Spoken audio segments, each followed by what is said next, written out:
ఓహో, ఏమైంది మామ? కొంచెం టెన్షన్ కనిపిస్తుంది. అవును మామ, టెన్షన్ లో ఉన్నా మామ. 10,000 ఒకటి కొట్టపోయి వేరే అకౌంట్ లో పడ్డా. బ్యాంకు పోవాలి అర్జెంట్ గా. కూల్. ఏం కాదులే, మళ్ళీ నీ అమౌంట్ నీకు పడిపోతాయి. కానీ నా దగ్గర ఒక క్వశ్చన్ ఉంది, అది ఆన్సర్ చేసేసి నేను పడే టెన్షన్ ఏంది, నీ క్వశ్చన్ సింపుల్ క్వశ్చన్ మామ, తొందరగా అయిపోయింది, వెళ్ళిపోవచ్చు. అడుగు. శ్రీలంక జెండా తెలుసా? తెలుసు మామ. లైన్ చేతిలో జెండా పట్టుకొని ఉంటది, అది ఎలా వచ్చింది? నేషనల్ ఫ్లాగ్ కావచ్చు, కాదు మా. పూర్వకం రాజుల వల్ల సంథింగ్ రావచ్చు. కాదు మా. టెన్షన్ లో నా వల్ల నువ్వే చెప్పు.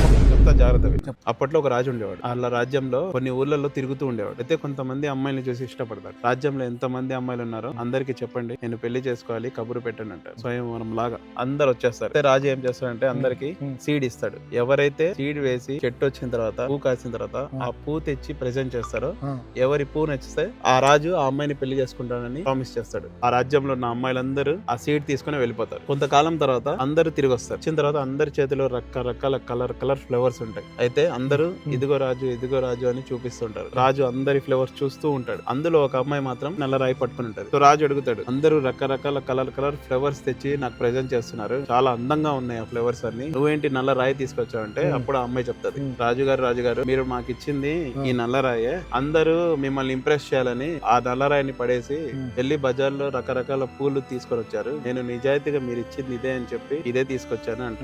అప్పుడు ఆ రాజు ఇంప్రెస్ అయిపోతాడు. ఎందుకంటే ఆ రాజు టెస్ట్ చేస్తాడు అనమాట. ఎవరైతే నిజాయితీగా నేను అనుకున్నట్టు తెస్తారో వాళ్ళనే పెళ్లి చేసుకోవాలని. అప్పుడు ఆ రాజు ఆ అమ్మాయి నిజాయితీ గురించి ఇంప్రెస్ అయిపోయి ఆ అమ్మాయిని పెళ్లి చేసుకుంటాడు. అక్కడితో కథ హ్యాపీ ఎండింగ్ అనమాట. ఎంత మంచి రాజురా, ప్రేమ చాలా గొప్పది మామ. ఓకే మామ, వెళ్ళొస్తా. నువ్వు అడిగింది ఏంది, చెప్పింది ఏంటి, సంబంధమే లేదు అసలుకి. నేనేం అడిగా? అదే శ్రీలంకలో సింహం చేతిలో జెండా ఎలా వచ్చింది?